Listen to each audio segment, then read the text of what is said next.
Meus prezados irmãos, que o Senhor continue nos abençoando. Estaremos refletindo hoje do livro Jesus no Lar, ditado pelo Espírito Neo Lúcio, através do nosso irmão Chico Xavier, e onde nós temos no capítulo 5 uma mensagem que tem o título O Servo Inconstante. E ela diz o seguinte: à frente de todos os presentes, o mestre narrou com simplicidade: certo homem encontrou a luz da revelação divina e desejou ardentemente habilitar-se para viver entre os anjos do céu. Tanto suplicou essa bênção ao Pai, que através da inspiração o Senhor o enviou ao aprimoramento necessário com vistas ao fim a que se propunha. Por intermédio de vários amigos orientados pelo poder divino, o candidato, que demonstrava acentuada tendência pela escultura, foi conduzido a colaborar com o antigo mestre em mármore valioso. No entanto, a breve tempo demitiu-se, alegando a impossibilidade de submeter-se a um homem ríspido e intratável. Transferiu-se deste modo para uma oficina consagrada à confecção de utilidades de madeira, sob as diretrizes de velho escultor. Abandonou também, sem delongas, asseverando que lhe não era possível suportá-lo. Em seguida, empregou-se sob as determinações de conhecido operário especializado em construção de colunas em estilo grego. Não tardou, entretanto, a deixá-lo, declarando não lhe tolerar as exigências. Logo após, entregou-se ao trabalho sob as ordens de experimentado escultor de ornamentações em arcos festivos, mas, fim de uma semana, fugiu aos compromissos assumidos, afirmando haver encontrado um chefe por demais violento e irritadiço. Depois colocou-se sob a orientação de um fabricante de arcas preciosas, de quem se afastou em poucos dias, a pretexto de se tratar de criatura desalmada e cruel. E assim, de tarefa em tarefa, de oficina em oficina, o aspirante ao céu dizia, invariavelmente, que lhe não era possível incorporar as próprias energias à experiência terrestre, por encontrar em toda parte o erro, a maldade e a perseguição dos que dirigiam até que a morte lhe veio buscá-lo à presença dos anjos do Senhor. Com surpresa, porém, não os encontrou tão sorridente quanto aguardava. Um deles avançou triste e indagou: amigo, por que não te preparaste ante o imperativo do céu? O interpelado, que identificava a própria inferioridade nas sombras em que se envolvia, clamou em pranto que só havia encontrado exigências e dureza nos condutores da luta humana. O mensageiro, no entanto, observou com amargura: o Pai chamou-te a servir em teu próprio proveito e não a julgar. Cada homem dará conta de si mesmo a Deus, e ninguém escapará à justiça divina que se pronuncia no momento preciso. Como pudeste esquecer tão simples verdade dentro da vida? O malho bate a bigorna, o ferreiro conduz o malho, o comerciante examina a obra do ferreiro, o povo dá opinião sobre o negociante e o Senhor, no conjunto, analisa e julga a todos. Se fugiste a pequenos serviços do mundo, sob a alegação de que os outros eram incapazes e indignos da direção, como poderás entender o ministério celestial? E o trabalhador inconstante passou a consequência da sua queda impensada. Jesus fez uma pausa e concluiu: quem estiver sob o domínio de pessoas enérgicas e endurecidas na disciplina, excelentes resultados conseguirá recolher se souber e puder aproveitar-lhes a aspereza, inspirando-se na madeira bruta ao contato da plena benfeitora.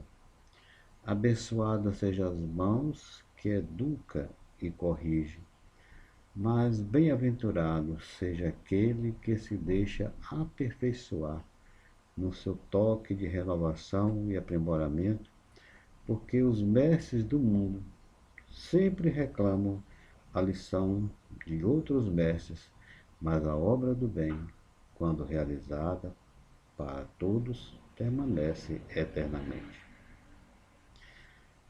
A propensão de todos nós é reconhecermos facilmente o erro dos outros, mas não temos nenhuma propensão para reconhecer os nossos próprios erros.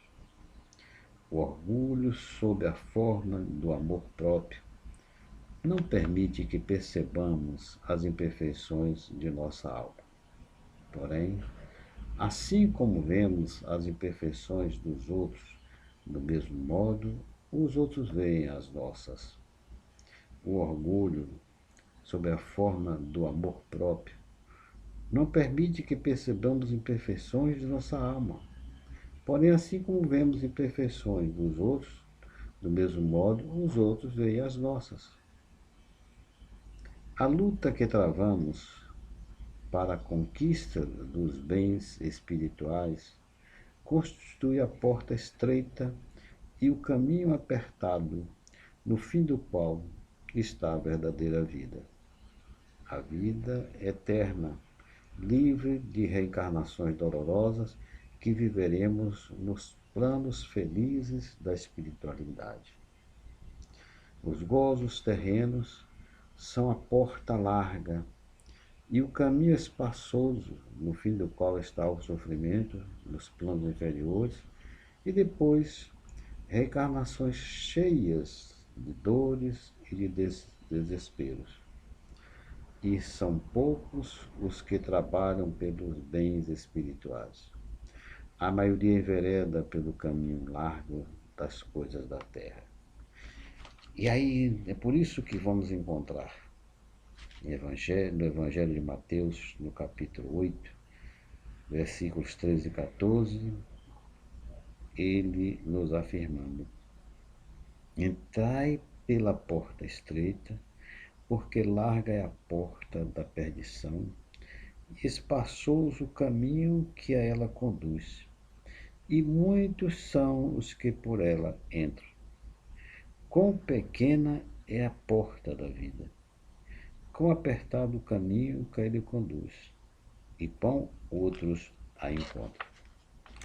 Nos nossos dias, ou melhor dizendo, ao longo dos séculos, o homem, nas suas imperfeições, ele sempre buscou essa porta estreita, porque a nossa alma vive onde se lhe sustenta o coração.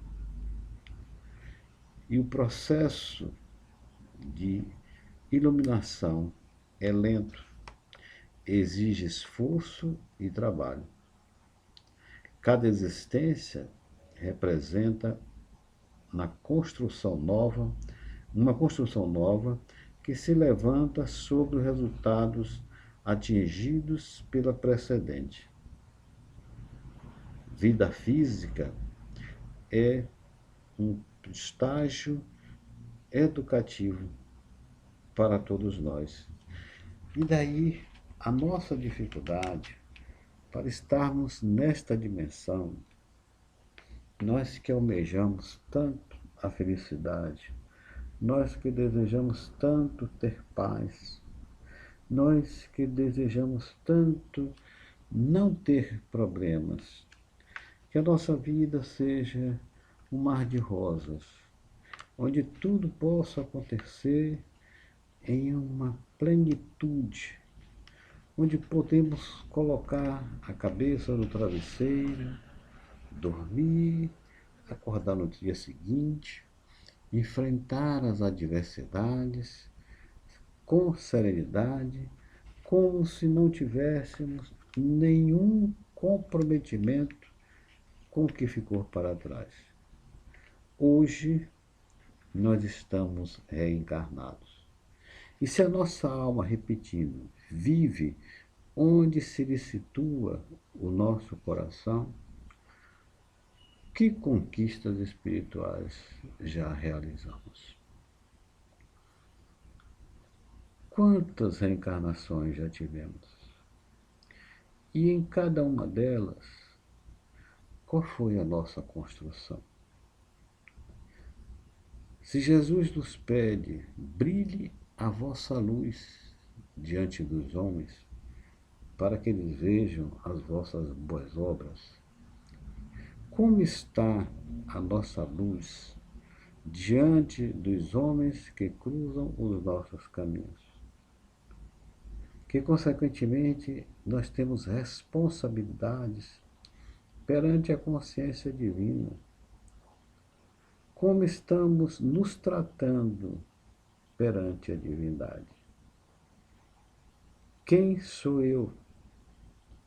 De onde vim? O que estou fazendo aqui? E para onde irei? Muitos estão alimentando uma esperança de um céu fictício. Muitos estão desejando que, quando partirem daqui, serão recebidos no plano espiritual por protetores, pelos anjos, pelos santos, e que do lado de lá estaremos no mundo de paz. E o que construímos para isto? Como nós estamos diante dos ensinamentos que o Mestre nos trouxe, será que já paramos para refletir como foi a passagem de Jesus entre nós? De que maneira os homens agiram? Como se comportaram? Ele deixou essa dimensão pendurado numa cruz. E nós não temos direito de reclamar, de censurar ou de pedir aquilo que não fazemos jus. Porque hoje eu estou aqui. E voltando à pergunta, quem sou eu? Como me comportei na existência anterior, sem falar das outras, perante a lei de Deus? Nesta, por exemplo, que compromissos eu assumi? O que foi colocado para mim? Será que por acaso não foi dito? Nesta existência, você vai precisar exercitar por demais a humildade, a tolerância, a compreensão, o perdão. Ter cuidados para não se sentir superior a ninguém. Lembrar sempre que você é filho de Deus, que está de volta, para que, através da misericórdia divina, os seus passos sejam firmes para a frente e para o alto. Para que nós possamos, diante da vida, pensar como pensou e como disse o grande Paulo de Tarso: combati o bom combate, acabei a carreira e guardei a fé. Muitas vezes nós aqui nos rotulamos em um segmento religioso. Por que eu digo nos rotulamos? Porque a nossa fidelidade aos princípios religiosos que abraçamos, esses princípios ainda não foi capaz de penetrar no âmago nosso e fazer com que a transformação aconteça. E nós estamos vendo que as religiões todas, donas da verdade, não têm conseguido avançar.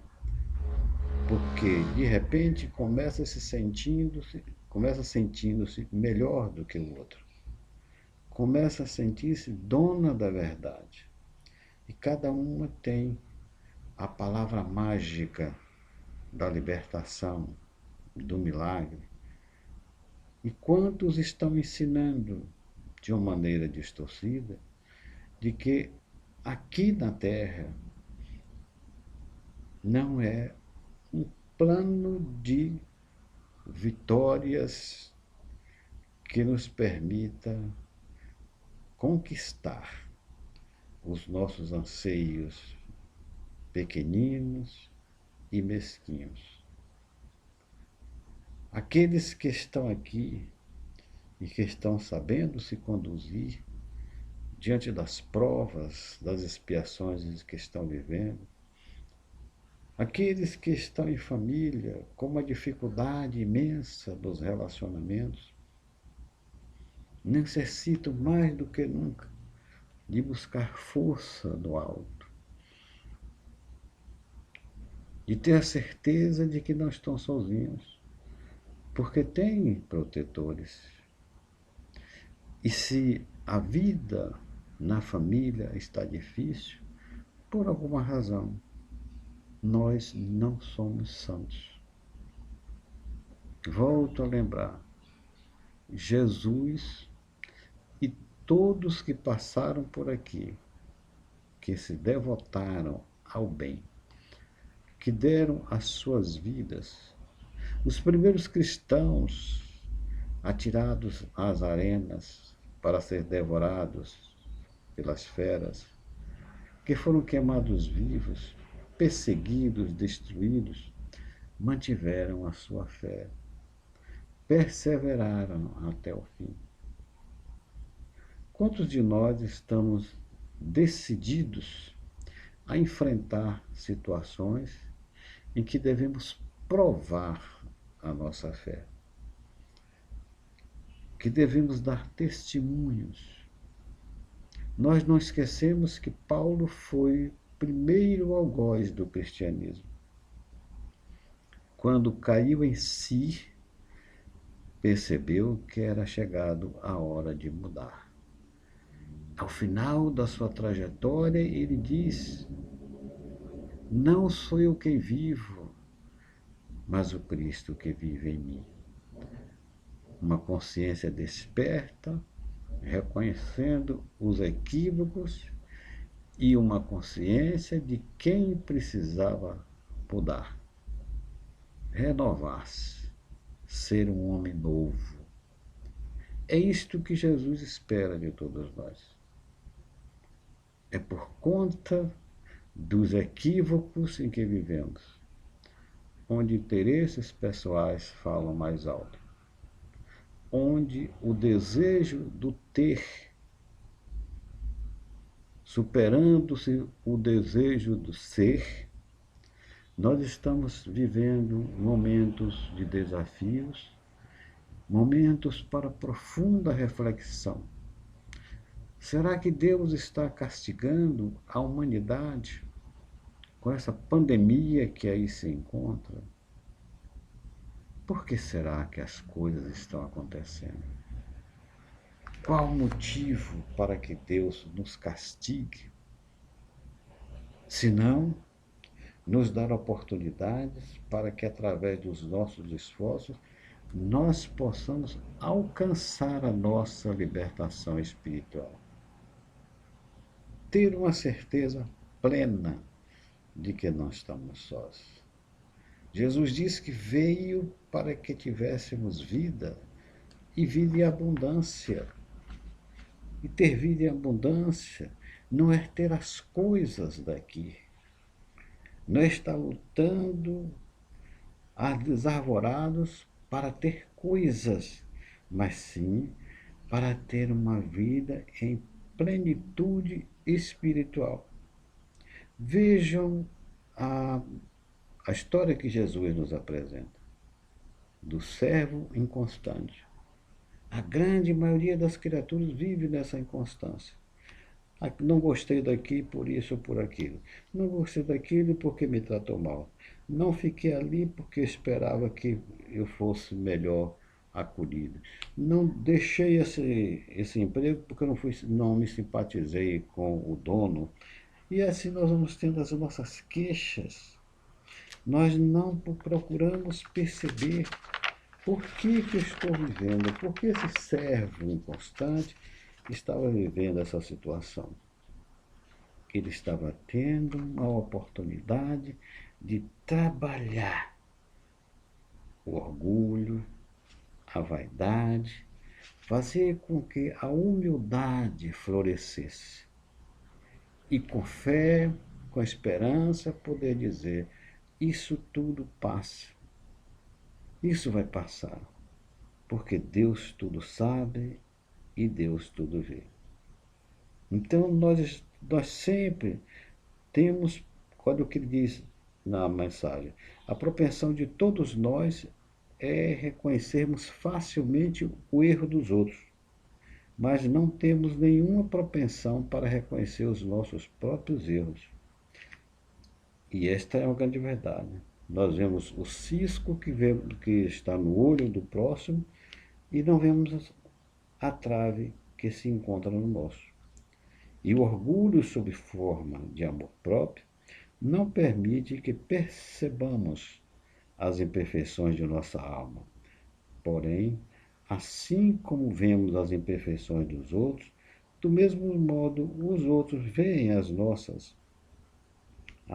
A luta que travamos para a conquista dos bens espirituais constitui essa porta estreita. Jesus, com muita sabedoria, nos ensina a porta larga e a porta estreita. E essa porta estreita, ela sim é chamada porque nós temos essa dificuldade de ultrapassá-la. Nós temos um imenso sacrifício, consideramos um imenso sacrifício vencer as adversidades, nos empenhando, nos esforçando para sermos melhores criaturas, para que amanhã, do lado de lá, ao final de uma existência, onde tivemos as nossas fraquezas, mas foi possível perceber que nos empenhamos de sermos melhores, nos empenhamos em fazer um pouco mais. Que seja, meus irmãos, o nosso propósito, porque não sabemos o dia em que voltaremos. Quando os dias forem se findando, quando a luz for se apagando, podemos com uma consciência plena dizer: Senhor, sei que os tempos são chegados. A hora se aproxima. Mas tu sabes, Senhor, como eu me esforcei. Eu desejei fazer o melhor. Eu tenho plena consciência que deveria ter feito muito mais. Mas dentro das limitações que tenho, só consegui amealhar esse pequenino tesouro. E agora que retorno, a minha consciência relativamente está em paz, porque eu não tive um propósito de estar vivendo nas facilidades. Eu não estive e nem procuro estar reclamando direitos que não possuo, pois sei que tu és o nosso Pai, o Pai de amor, que quer o melhor para todos nós. Porque se assim não fosse, a Terra seria pior do que o que nós achamos hoje. Por isso, irmãos, amigos, Se olharmos os comportamentos das criaturas nos dias atuais, e hoje, graças a Deus, nós já hoje estamos pensando diferente, podemos perceber que o mundo poderia estar bem melhor se houvesse mais sensibilidade, um sentimento mais apurado das criaturas, para que amanhã não sejamos um servo inconstante. Que o Senhor Jesus continue nos abençoando, nos sustentando nas provas da vida. Que a cada dia, em cada passo que damos, possamos ter sempre a firmeza, a consciência de que Deus nos ama e o que nos acontece não é por acaso. Um dia nós construímos isto. Um dia tivemos a participação nas coisas que hoje provocam dores, lágrimas, inquietações. Mas tenhamos sempre a certeza de que Deus vela por todos nós. Temos protetores, temos benfeitores amigos que nos acolhem, que não olham as nossas fraquezas. Temos Jesus no comando deste barco, amparando e sustentando a todos nós. Não percamos de vista que ele disse que as ovelhas que o Pai lhe confiou, nenhuma se perderia. E sustentando estas palavras do Mestre, possamos ter os nossos dias com firmeza de propósito, com paciência, com resignação e muita fé. E que a paz do Mestre Jesus esteja com todos nós, hoje e sempre.